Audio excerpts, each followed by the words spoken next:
Hello friend, स्वागत है आपका अपने चैनल आज क्लास में। जैसे आपको पता है कि महा क्रैश कोर्स शुरू हो चुका है और ये क्रैश कोर्स उन बच्चों के लिए काफ़ी महत्वपूर्ण है जिनकी तैयारी अभी तक नहीं हो पाई है। तो वो लोग क्रैश कोर्स के माध्यम से अपनी तैयारी कर सकते हैं और मात्र 3 दिनों में विज्ञान के सभी ऑब्जेक्टिव प्रश्न हम आपको बताने वाले हैं, क्योंकि फाइनल बोर्ड परीक्षा में बहुत ही कम समय बचा है। और विज्ञान का पार्ट 1 क्रैश कोर्स हो चुका है जिसमें भौतिकी के चैप्टर 1, चैप्टर 2 और चैप्टर 3 के सभी ऑब्जेक्टिव प्रश्न हम बता चुके हैं। अगर ये वीडियो आप लोग नहीं देखे हैं तो कमेंट बॉक्स में लिंक है, वहां से देख सकते हैं। और ये पार्ट 2 वीडियो है, इसमें चैप्टर 4, चैप्टर 5 और चैप्टर 6 के सभी ऑब्जेक्टिव प्रश्न हम आपको बताने वाले हैं। लगभग 100 प्लस ऑब्जेक्टिव प्रश्न बताएंगे, तो एक भी प्रश्न आप लोग स्किप मत कीजिएगा। वीडियो को प्लीज आप लोग शुरू से लेके अंत तक जरूर देखिएगा। तो आइए शुरू करते हैं पहले नंबर प्रश्न से।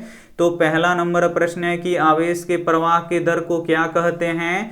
तो आवेश के प्रवाह की दर को विद्युत धारा कहते हैं। यहाँ पे ए वाला ऑप्शन बिल्कुल ही सही हो जाएगा। आइए देखते हैं अगला प्रश्न, 2 नंबर प्रश्न है कि विद्युत धारा का एसआई मात्रक क्या होता है। तो विद्युत धारा का एसआई मात्रक एम्पियर होता है। यहाँ पे ए वाला ऑप्शन बिल्कुल ही सही हो जाएगा। आइए देखते हैं अगला प्रश्न, 3 नंबर प्रश्न है कि जिससे विद्युत धारा प्रवाहित होता है उसे क्या कहते हैं। तो उसे चालक पदार्थ कहते हैं। यहाँ पे ए वाला ऑप्शन बिल्कुल ही सही हो जाएगा। आइए देखते हैं अगला प्रश्न, 4 नंबर प्रश्न है कि जिससे विद्युत धारा प्रवाहित नहीं होता है उसे क्या कहते हैं। तो उसे विद्युत रोधी या कुचालक पदार्थ कहते हैं। यहाँ पे बी वाला ऑप्शन बिल्कुल ही सही हो जाएगा। आइए देखते हैं अगला प्रश्न, 5 नंबर प्रश्न है कि इलेक्ट्रॉन पे कौन सा आवेश होता है।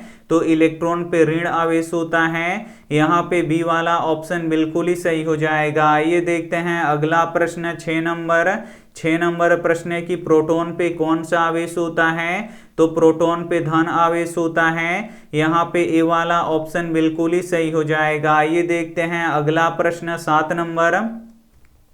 7 नंबर प्रश्न है कि न्यूट्रॉन पे कौन सा आवेश होता है। तो न्यूट्रॉन पे कोई भी आवेश नहीं होता है, ये आवेशहीन होता है। यहाँ पे सी वाला ऑप्शन बिल्कुल ही सही हो जाएगा। आइए देखते हैं अगला प्रश्न, 8 नंबर प्रश्न है कि विद्युत शक्ति का एसआई मात्रक क्या होता है। तो विद्युत शक्ति का एसआई मात्रक वाट होता है। यहाँ पे ए वाला ऑप्शन बिल्कुल ही सही हो जाएगा। आइए देखते हैं अगला प्रश्न, 9 नंबर प्रश्न है कि ऊर्जा का एसआई मात्रक क्या होता है। तो ऊर्जा का एसआई मात्रक जूल होता है। यहाँ पे बी वाला ऑप्शन बिल्कुल ही सही हो जाएगा। आइए देखते हैं अगला प्रश्न, 10 नंबर प्रश्न है कि निम्न में से किसका अर्थ जल होता है। इसमें से आपको बताना है कि किसका अर्थ जल होता है। तो हाइड्रो का अर्थ जल होता है। यहाँ पे डी वाला ऑप्शन बिल्कुल ही सही हो जाएगा। आइए देखते हैं अगला प्रश्न, 11 नंबर प्रश्न है कि विद्युत विभव का एसआई मात्रक क्या होता है। तो विद्युत विभव का एसआई मात्रक वोल्ट होता है। यहाँ पे बी वाला ऑप्शन बिल्कुल ही सही हो जाएगा। आइए देखते हैं अगला प्रश्न, 12 नंबर प्रश्न है कि विद्युत विभवांतर का एसआई मात्रक क्या होता है।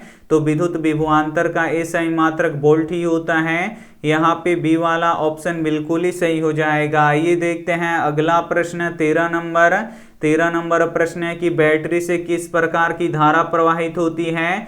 तो बैटरी से दिष्ट धारा प्राप्त होता है। यहाँ पे ए वाला ऑप्शन बिल्कुल ही सही हो जाएगा। आइए देखते हैं अगला प्रश्न, 14 नंबर प्रश्न है कि सरल सेल में धन ध्रुव का कार्य कौन करता है। तो सरल सेल में धन ध्रुव का कार्य कॉपर करता है। यहाँ पे सी वाला ऑप्शन बिल्कुल ही सही हो जाएगा। आइए देखते हैं अगला प्रश्न, 15 नंबर प्रश्न है कि सरल सेल में ऋण ध्रुव का कार्य कौन करता है। तो सरल सेल में ऋण ध्रुव का कार्य जिंक करता है। यहाँ पे डी वाला ऑप्शन बिल्कुल ही सही हो जाएगा। आइए देखते हैं अगला प्रश्न, 16 नंबर प्रश्न है कि परिपथ में विद्युत किससे मापा जाता है। तो परिपथ में विद्युत धारा किससे मापा जाता है। तो एमीटर और या आमीटर से मापा जाता है। यहाँ पे ए वाला ऑप्शन बिल्कुल ही सही हो जाएगा। आइए देखते हैं अगला प्रश्न, 17 नंबर प्रश्न है कि परिपथ में विभवांतर किससे मापा जाता है।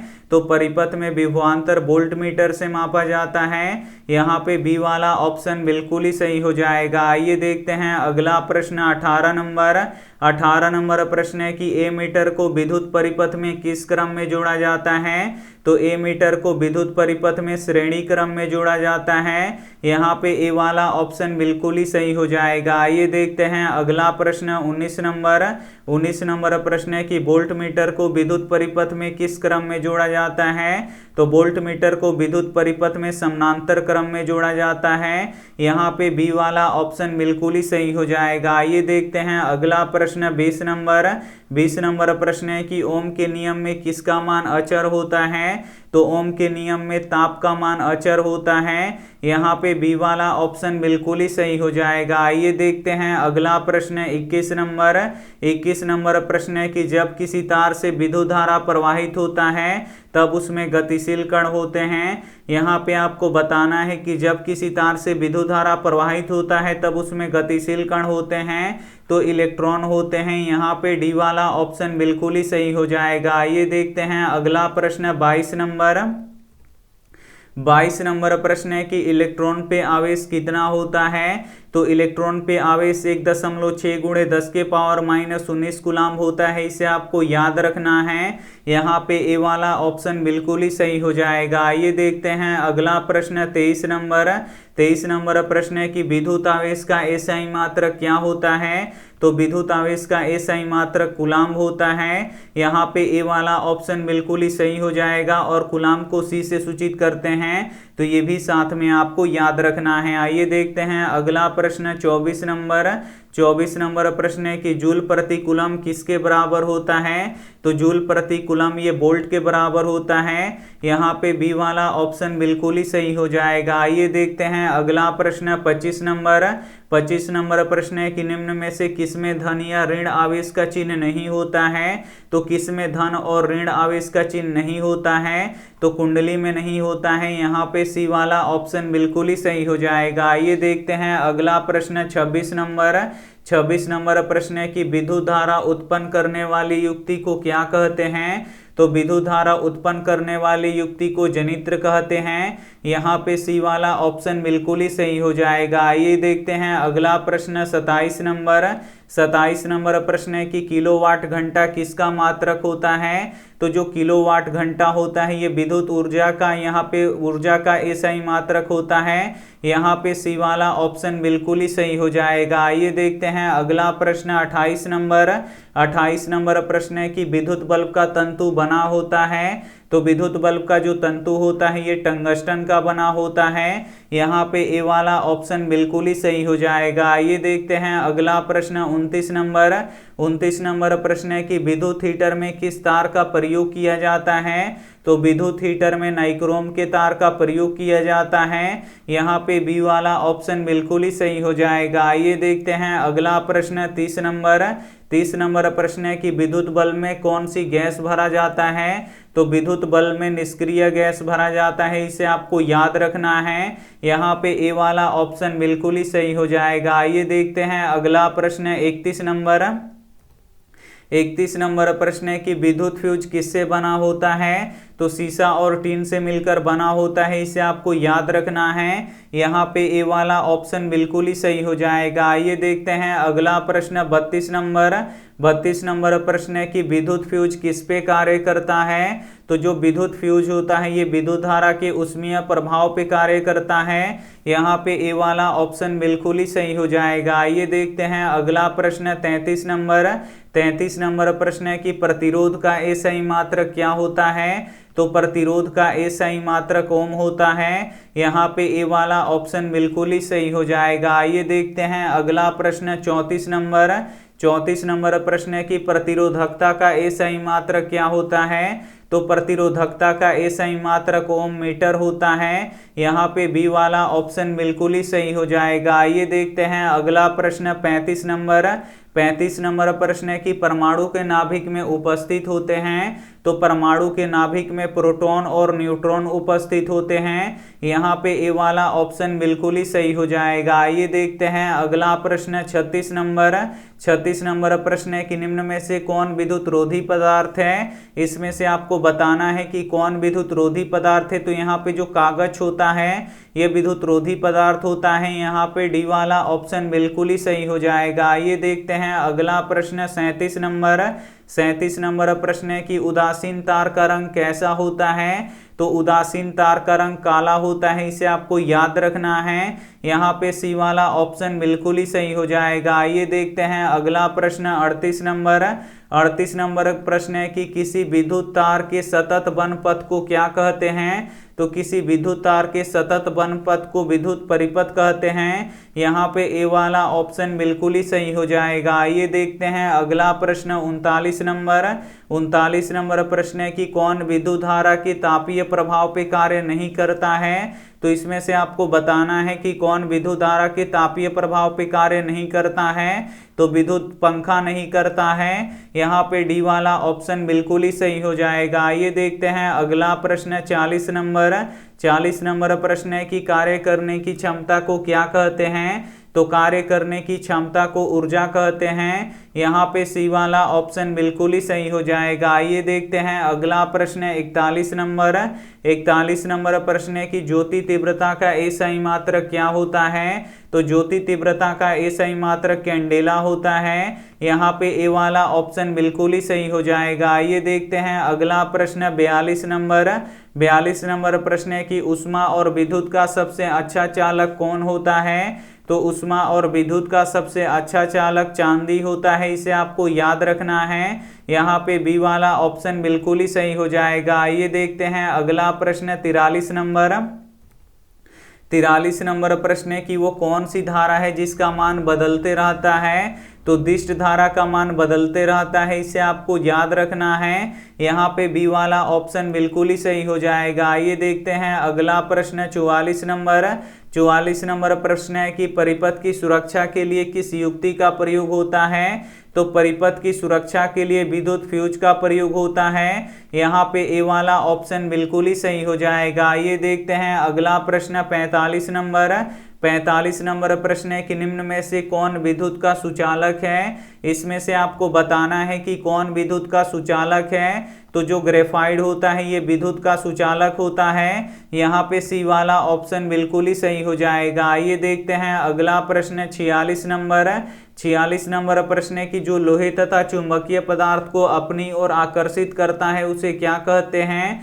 तो उसे चुंबक कहते हैं। यहाँ पे ए वाला ऑप्शन बिल्कुल ही सही हो जाएगा। आइए देखते हैं अगला प्रश्न 47 नंबर प्रश्न है कि चुंबक के कितने ध्रुव होते हैं। तो चुंबक के 2 ध्रुव होते हैं। यहाँ पे ए वाला ऑप्शन बिल्कुल ही सही हो जाएगा। एक होता है उत्तरी ध्रुव और दूसरा होता है दक्षिणी ध्रुव। तो ये भी साथ में आपको याद रखना है। आइए देखते हैं अगला प्रश्न 48 नंबर प्रश्न है कि चुंबक के सजातीय ध्रुवों में क्या होता है। यानी चुंबक के एक जैसे ध्रुवों में क्या होता है। तो हमेशा प्रतिकर्षण होता है यानी विकर्षण होता है। ये दोनों आपस में कभी नहीं सटेगा। तो यहाँ पे ए वाला ऑप्शन बिल्कुल ही सही हो जाएगा। आइए देखते हैं अगला प्रश्न 49 नंबर प्रश्न है कि चुंबक के विजातीय ध्रुवों में क्या होता है। यानी चुंबक के अलग अलग ध्रुवों में क्या होता है। तो ये आकर्षण होता है यानी दोनों आपस में सट जाता है। यहाँ पे बी वाला ऑप्शन बिल्कुल ही सही हो जाएगा। आइए देखते हैं अगला प्रश्न 50 नंबर प्रश्न है कि इनमें से चुंबकीय पदार्थ कौन सा है। इसमें से आपको बताना है कि चुंबकीय पदार्थ कौन सा है। तो जो लोहा होता है ये चुंबकीय पदार्थ होता है, ये चुंबक की ओर आकर्षित हो जाता है। यहाँ पे सी वाला ऑप्शन बिल्कुल ही सही हो जाएगा। आइए देखते हैं अगला प्रश्न 51 नंबर प्रश्न है कि इसमें से अचुंबकीय पदार्थ कौन सा है। तो इसमें से आपको बताना है कि अचुंबकीय पदार्थ कौन सा है यानी जो चुंबक में नहीं सटेगा। तो जो पीतल होता है ये अचुंबकीय पदार्थ होता है। यहाँ पे डी वाला ऑप्शन बिल्कुल ही सही हो जाएगा। आइए देखते हैं अगला प्रश्न 52 52 नंबर प्रश्न है कि छड़ चुंबक को स्वतंत्र रूप से लटकाने पर किस दिशा में रुकता है, तो ये उत्तर और दक्षिण की दिशा में रुकता है, इसे आपको याद रखना है। यहाँ पे ए वाला ऑप्शन बिल्कुल ही सही हो जाएगा। ये देखते हैं अगला प्रश्न 53 नंबर प्रश्न है कि विद्युत धारा के चुंबकीय प्रभाव का खोज किसने किया था, तो विद्युत धारा के चुंबकीय प्रभाव का खोज ओस्टर्ड ने किया था, इसे आपको याद रखना है। यहाँ पे बी वाला ऑप्शन बिल्कुल ही सही हो जाएगा। ये देखते हैं अगला प्रश्न 54 नंबर प्रश्न है कि वैसा धारा जो एक ही दिशा में प्रवाहित होता है उसे क्या कहते हैं, या वैसा धारा जिसका मान नहीं बदलता है उसे क्या कहते हैं, तो उसे दिष्ट धारा कहते हैं। यहाँ पे ए वाला ऑप्शन बिल्कुल ही सही हो जाएगा। ये देखते हैं अगला प्रश्न 55 नंबर प्रश्न है कि वैसा धारा जिसका मान बदलते रहता है उसे क्या कहते हैं,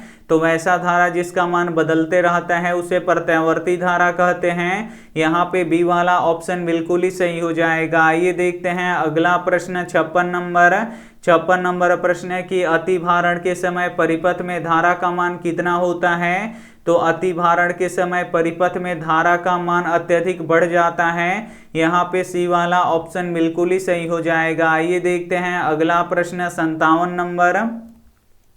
57 नंबर प्रश्न है कि फ्यूज तार किस प्रकार के पदार्थ से बना होता है। जो फ्यूज तार होता है ये किस प्रकार के पदार्थ से बना होता है, तो जिसका गलनांक कम होता है और प्रतिरोध क्या होता है, उच्च होता है, उसी पदार्थ से बना होता है। तो यहाँ पे ए वाला ऑप्शन बिल्कुल ही सही हो जाएगा। ये देखते हैं अगला प्रश्न 58 नंबर प्रश्न है कि फ्यूज विद्युत परिपथ में किस क्रम में जोड़ा जाता है, तो फ्यूज होता है वो विद्युत परिपथ में किस क्रम में जोड़ा जाता है, तो श्रेणी क्रम में जोड़ा जाता है। यहाँ पे ए वाला ऑप्शन बिल्कुल ही सही हो जाएगा। ये देखते हैं अगला प्रश्न 59 नंबर प्रश्न है कि बिजली की घंटी किस सिद्धांत पे कार्य करता है, तो जो बिजली की घंटी होती है ये चुंबकीय प्रभाव के सिद्धांत पे कार्य करता है। यहाँ पे सी वाला ऑप्शन बिल्कुल ही सही हो जाएगा। ये देखते हैं अगला प्रश्न 60 नंबर प्रश्न है कि विद्युत फ्यूज किस सिद्धांत पे कार्य करता है, तो जो विद्युत फ्यूज होता है ये ऊष्मीय प्रभाव पे कार्य करता है।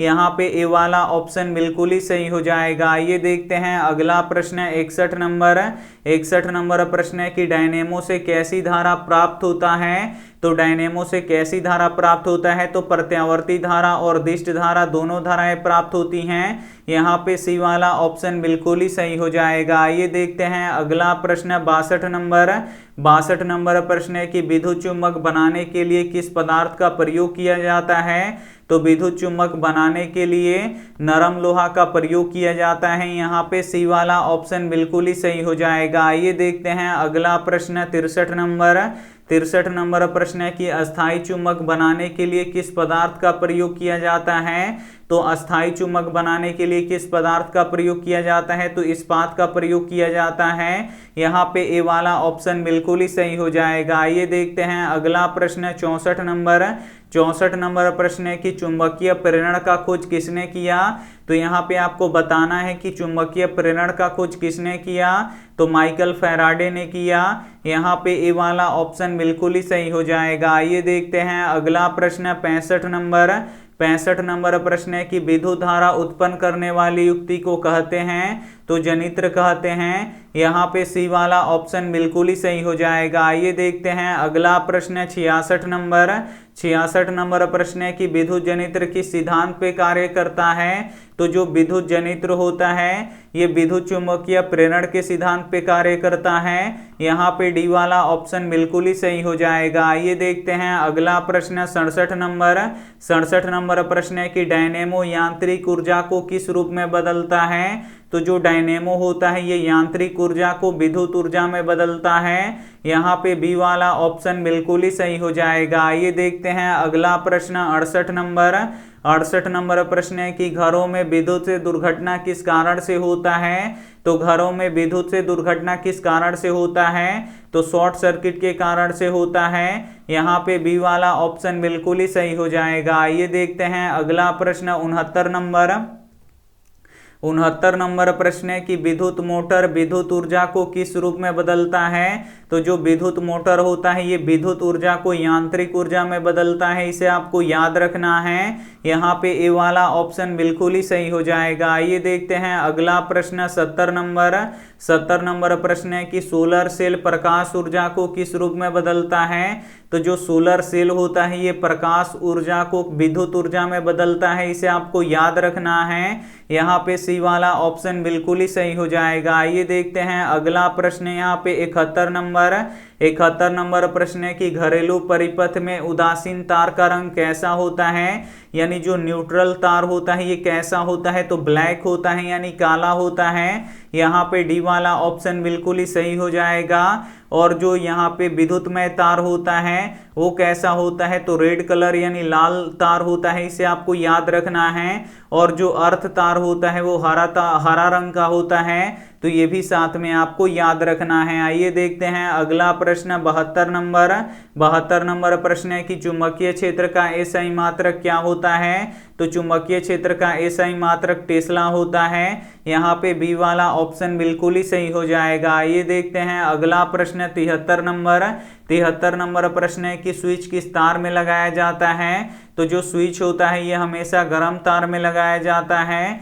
यहाँ पे ए वाला ऑप्शन बिल्कुल ही सही हो जाएगा। आइए देखते हैं अगला प्रश्न 74 नंबर प्रश्न है कि चुंबकीय क्षेत्र रेखा किस ध्रुव से निकलता है। तो चुंबकीय क्षेत्र रेखाएं ये उत्तरी ध्रुव से निकलती हैं और दक्षिणी ध्रुव में प्रवेश करती हैं, तो ये भी साथ में आपको याद रखना है। यहाँ पे ए वाला ऑप्शन बिल्कुल ही सही हो जाएगा। आइए देखते हैं अगला प्रश्न 75 नंबर प्रश्न है कि पृथ्वी पर ऊर्जा का विशाल स्रोत क्या है। तो पृथ्वी पर ऊर्जा का विशाल स्रोत सूर्य है। यहाँ पे ए वाला ऑप्शन बिल्कुल ही सही हो जाएगा। आइए देखते हैं अगला प्रश्न 76 नंबर प्रश्न है कि एलपीजी गैस का मुख्य अवयव क्या होता है। तो एलपीजी गैस का मुख्य अवयव ब्यूटेन होता है। यहाँ पे ए वाला ऑप्शन बिल्कुल ही सही हो जाएगा। आइए देखते हैं अगला प्रश्न 77 नंबर प्रश्न है कि बायोगैस का मुख्य अवयव क्या होता है। तो बायोगैस का मुख्य अवयव यहाँ पे देखिए मीथेन गैस होता है। यहाँ पे सी वाला ऑप्शन बिल्कुल ही सही हो जाएगा। आइए देखते हैं अगला प्रश्न 78 नंबर प्रश्न है कि सीएनजी का मुख्य अवयव क्या होता है। तो सीएनजी का मुख्य अवयव मीथेन गैस होता है, इसे आपको याद रखना है। यहाँ पे सी वाला ऑप्शन बिल्कुल ही सही हो जाएगा। आइए देखते हैं अगला प्रश्न 79 नंबर प्रश्न है कि किस गैस का उपयोग खाना बनाने में नहीं किया जाता है। तो इसमें से आपको बताना है कि किस गैस का उपयोग खाना बनाने में नहीं किया जाता है। तो सीएनजी का नहीं किया जाता है। यहाँ पे सी वाला ऑप्शन बिल्कुल ही सही हो जाएगा। सीएनजी का उपयोग हम वाहनों में ईंधन के रूप में करते हैं, तो ये भी साथ में आपको याद रखना है। आइए देखते हैं अगला प्रश्न 80 नंबर प्रश्न है कि किस गैस का उपयोग वाहनों के ईंधन के रूप में किया जाता है। तो सीएनजी का उपयोग किया जाता है। यहाँ पे सी वाला ऑप्शन बिल्कुल ही सही हो जाएगा। आइए देखते हैं अगला प्रश्न 81 नंबर प्रश्न है कि प्राकृतिक गैस एक गंधहीन गैस है, इसमें गंध के लिए कौन सा अवयव मिलाया जाता है। तो मिथाइल मार्केप्टोन मिलाया जाता है, इसे आपको याद रखना है। यहाँ पे बी वाला ऑप्शन बिल्कुल ही सही हो जाएगा। आइए देखते हैं अगला प्रश्न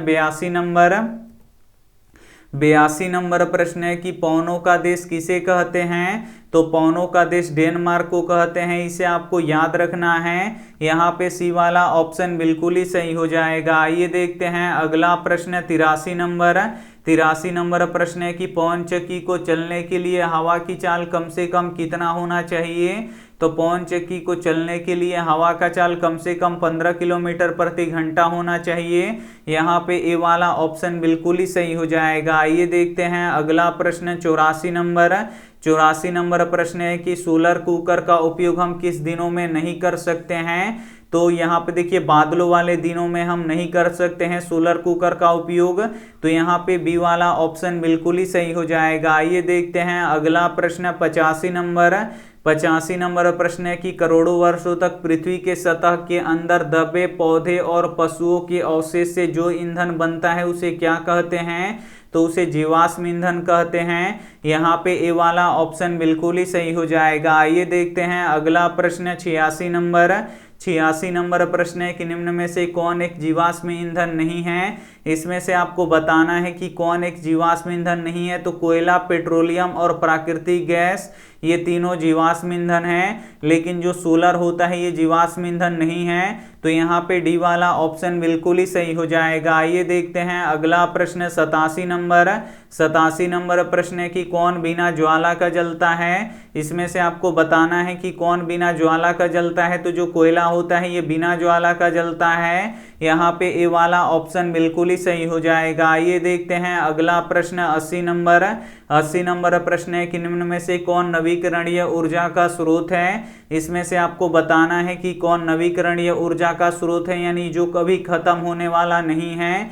तो पवन चक्की है, इसे आपको याद रखना है। यहाँ पे डी वाला ऑप्शन बिल्कुल ही सही हो जाएगा। और यहाँ पे कोयला, पेट्रोलियम और प्राकृतिक गैस ये तीनों अनवीकरणीय ऊर्जा का स्रोत है, ये आने वाले समय में खत्म हो जाएगा। तो ये भी साथ में आपको याद रखना है। आइए देखते हैं अगला प्रश्न 89 नंबर प्रश्न है कि इनमें से कौन अनवीकरणीय ऊर्जा का स्रोत है, यानी वो आने वाले समय में खत्म हो जाएगा। तो कोयला है, इसे आपको याद रखना है। यहाँ पे सी वाला ऑप्शन बिल्कुल ही सही हो जाएगा। आइए देखते हैं अगला प्रश्न 90 नंबर प्रश्न है कि सोलर में किस अर्धचालक का प्रयोग होता है। तो सोलर में हम सिलिकॉन नामक अर्धचालक का उपयोग करते हैं। तो यहाँ पे ए वाला ऑप्शन बिल्कुल ही सही हो जाएगा। आइए देखते हैं अगला प्रश्न 91 नंबर प्रश्न है कि नाभिकीय ऊर्जा किससे प्राप्त होता है। तो जो नाभिकीय ऊर्जा होता है ये यूरेनियम से प्राप्त होता है, इसे आपको याद रखना है। यहाँ पे सी वाला ऑप्शन बिल्कुल ही सही हो जाएगा। आइए देखते हैं अगला प्रश्न 92 नंबर प्रश्न है कि ग्लोबल वार्मिंग के लिए कौन सा गैस उत्तरदायी है। यहाँ पे आपको बताना है कि ग्लोबल वार्मिंग के लिए कौन सा गैस उत्तरदायी है। तो कार्बन डाइऑक्साइड गैस उत्तरदायी है। तो यहाँ पे बी वाला ऑप्शन बिल्कुल ही सही हो जाएगा। आइए देखते हैं अगला प्रश्न 93 नंबर प्रश्न है कि जब दो हल्के नाभिक आपस में जुड़कर एक भारी नाभिक का निर्माण करते हैं तो उसे क्या कहते हैं। तो जब दो नाभिक या दो से अधिक नाभिक आपस में जुड़कर एक भारी नाभिक का निर्माण करते हैं तो उसे नाभिकीय संलयन कहते हैं। यहाँ पे ए वाला ऑप्शन बिल्कुल ही सही हो जाएगा। आइए देखते हैं अगला प्रश्न 94 नंबर प्रश्न है कि जब एक भारी नाभिक टूटकर दो हल्के नाभिकों का निर्माण करता है तो उसे क्या कहते हैं। तो जब एक भारी नाभिक टूटकर दो हल्के नाभिकों का निर्माण करता है तो उसे क्या कहते हैं। तो उसे नाभिकीय विखंडन कहते हैं। तो यहाँ पे बी वाला ऑप्शन बिल्कुल ही सही हो जाएगा। आइए देखते हैं अगला प्रश्न 95 नंबर प्रश्न है कि ईंधन से ऊर्जा किस प्रक्रिया द्वारा उत्पन्न किया जाता है। तो ईंधन से ऊर्जा दहन के द्वारा उत्पन्न किया जाता है। यहाँ पे बी वाला ऑप्शन बिल्कुल ही सही हो जाएगा। आइए देखते हैं अगला प्रश्न 96 नंबर प्रश्न है कि किसका ऊष्मीय मान सबसे ज्यादा होता है। तो एलपीजी का ऊष्मीय मान सबसे ज्यादा होता है। यहाँ पे सी वाला ऑप्शन बिल्कुल ही सही हो जाएगा। आइए देखते हैं अगला प्रश्न 97 नंबर प्रश्न है कि सूर्य में ऊर्जा किस अभिक्रिया द्वारा उत्पन्न होता है। तो सूर्य में ऊर्जा नाभिकीय संलयन के द्वारा उत्पन्न होता है। यहाँ पे ए वाला ऑप्शन बिल्कुल ही सही हो जाएगा। आइए देखते हैं अगला प्रश्न 98 नंबर प्रश्न है कि टिहरी बांध किस नदी पर बनाया गया है। तो जो टिहरी बांध है ये भागीरथी नदी पर बनाया गया है। यहाँ पे ए वाला ऑप्शन बिल्कुल ही सही हो जाएगा। आइए देखते हैं अगला प्रश्न 99 नंबर प्रश्न है कि निम्न में से कौन एक उत्तम ईंधन है। इसमें से आपको बताना है कि कौन एक उत्तम ईंधन है। तो जो एलपीजी होता है ये एक उत्तम ईंधन होता है। यहाँ पे डी वाला ऑप्शन बिल्कुल ही सही हो जाएगा। आइए देखते हैं अगला प्रश्न 100 नंबर प्रश्न है कि सरदार सरोवर बांध किस नदी पर है। तो जो सरदार सरोवर बांध है ये नर्मदा नदी पर है। यहाँ पे ए वाला ऑप्शन बिल्कुल ही सही हो जाएगा। आइए देखते हैं अगला प्रश्न 101 नंबर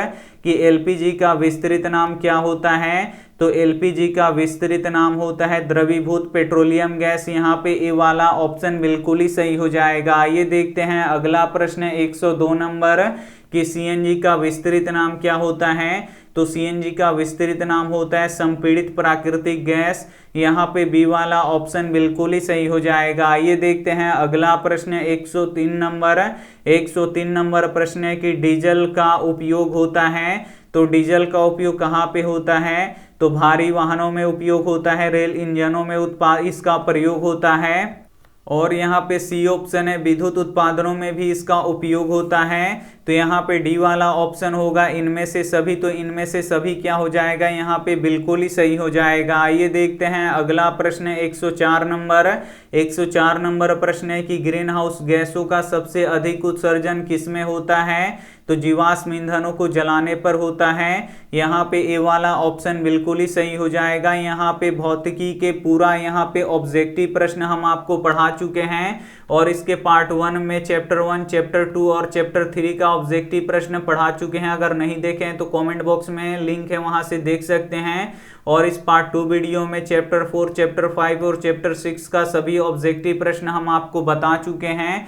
तो इसका पीडीएफ अब हम आपको यहाँ पे जैसे ही क्लास खत्म होता है वैसे ही आप हमारे वेबसाइट पे जाइएगा और वहां से इसका पीडीएफ आप लोग डाउनलोड कर लीजिएगा। वीडियो को लाइक नहीं किए तो वीडियो को लाइक कीजिए, अपने दोस्तों के पास इस वीडियो को जरूर शेयर कीजिएगा, और चैनल को अभी तक आप सब्सक्राइब नहीं किए हैं तो चैनल को सब्सक्राइब कर लीजिएगा। Thank you for watching. मिलते हैं अगले वीडियो में, तब तक अपना ध्यान रखिए, मन लगा के पढ़ाई कीजिए। Take care and bye.